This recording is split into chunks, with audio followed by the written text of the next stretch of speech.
Mixed messages continue out of the United States and Iran. President Trump yesterday once again threatened new military strikes on Tehran before announcing he had once again called off the attacks.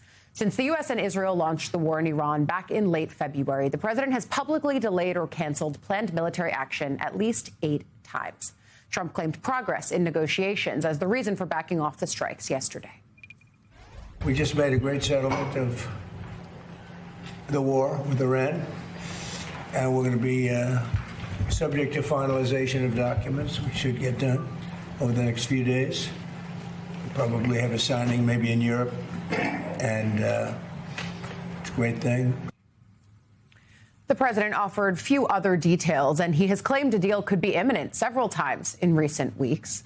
Later last night, Trump put it like this, quote, "We ended the war with Iran today." I thought Rubio said the war was over just last week. I don't know. Tehran, however, is at least publicly telling a different story. Iran's foreign ministry spokesman told state TV the country has not reached a final decision regarding any agreement, and no signing date is set. Axios, meanwhile, has details of what's in the agreement President Trump says he's ready to sign. According to a diplomat from one of the mediating countries and a U.S. official, this memorandum of understanding would extend the ceasefire for 60 days, including in Lebanon, during which time nuclear negotiations would be held. On the Strait of Hormuz, specifically, the key waterway would be reopened immediately without tolls, with a return to pre-war shipping volumes within 30 days. In return, the U.S. blockade would also be lifted. Iran would also be given temporary sanctions waivers to allow it to sell oil for 60 days. Axios also reports the tentative agreement was reached on Wednesday night after hours of negotiation between a Qatari mediator and Iran's foreign minister, with the mediator coordinating by phone with Trump envoys Steve Witkoff and Jared Kushner.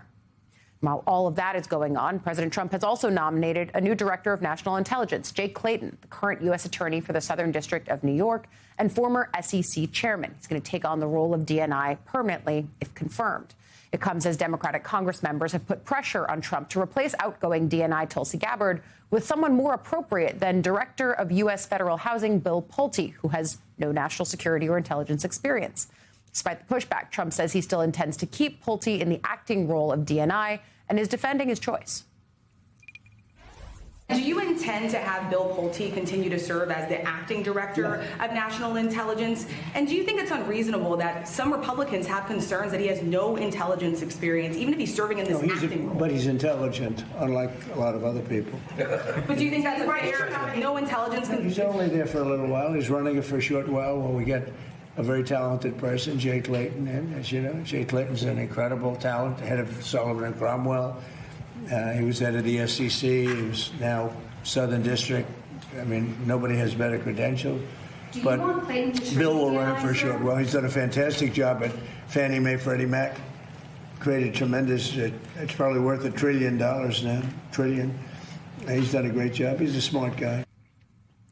Nevertheless, things are moving quickly on the Hill. The Senate Intelligence Committee is scheduled to hold Clayton's confirmation hearing next Wednesday.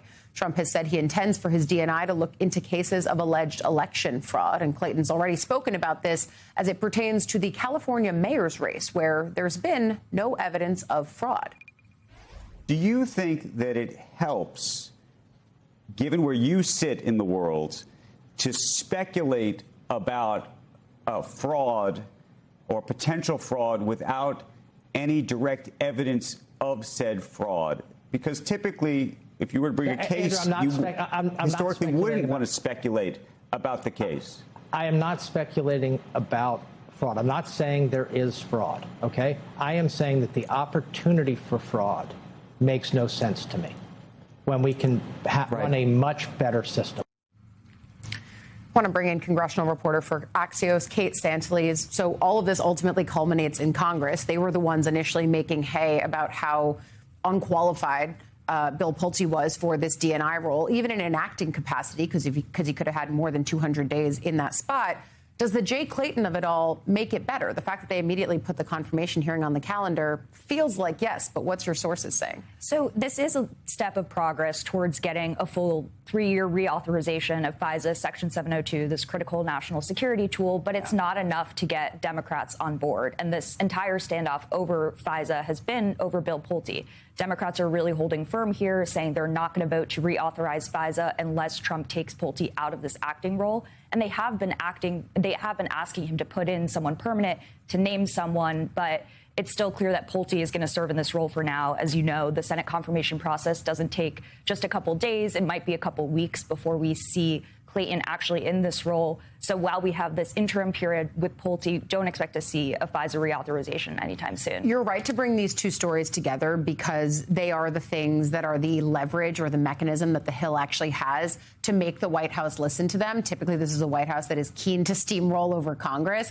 And so when it comes to the FISA reauthorization, in my conversations with House members, they are generally of a mindset that this reauthorization of basically a surveillance bill that comes up for reauthorization seemingly more and more lately because they just keep doing short-term extensions, that it's going to happen. It's just a question of when. And so when you saw that Clayton was put forward as the permanent DNI, what did it tell you that people like Jim Himes, the top Democrat on House Intel, who's been outspoken about Pulte, was saying, OK, Clayton is at least qualified for this? Yeah, it does seem that Democrats are generally tolerable to Clayton. We also saw a positive statement from Senator Mark Warner, who's the top Democrat on the Senate Intelligence Committee. So that's a good step. It does seem like Clayton will eventually get confirmed here. But it's the fact that Pulte is going to be in this role that's going to continue to cause this divide on FISA. And like you said, they've already kicked this can down the road twice. And it's interesting to note that just 2 weeks ago, we had this bipartisan group of lawmakers that seemed really close to a deal here for a long-term extension.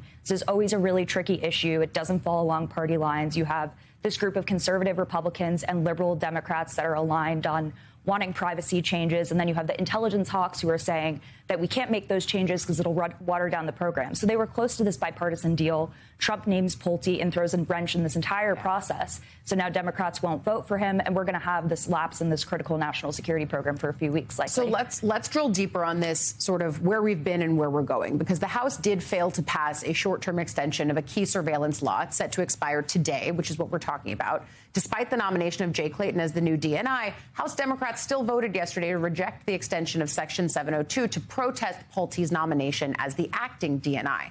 A group of conservative Republicans joined in voting no because they want stronger reforms with the law. Section 702 allows the government to conduct surveillance of foreign persons without a warrant, provides more than half of the intelligence used in the president's daily briefing.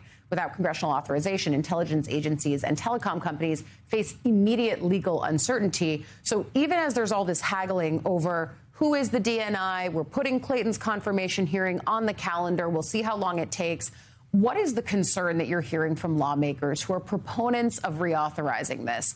What are they worried about happening in the intervening days or even potentially weeks that it could take to reauthorize this pretty critical surveillance law? Right. I mean, what I've heard is that we're kind of in uncharted territory here. There are a lot of lawmakers worried on both sides of the aisle. So the Foreign Surveillance Intelligence Court, they recertified FISA through 2027.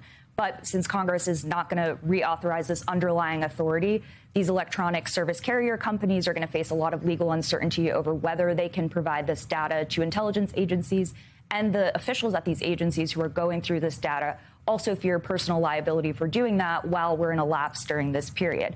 So what's likely going to happen is that this 702 database that has all this information is going to continue to get more and more less updated than it was before, and we're going to be missing out on this critical collection. So that's what has a lot of lawmakers really worried right now. You know, we do hear from some Democrats that, yes, this is extended through 2027. Maybe they can continue collecting, but no one really has a clear answer right now. So what is your ultimate guess as to what the Clayton nomination ends up looking like?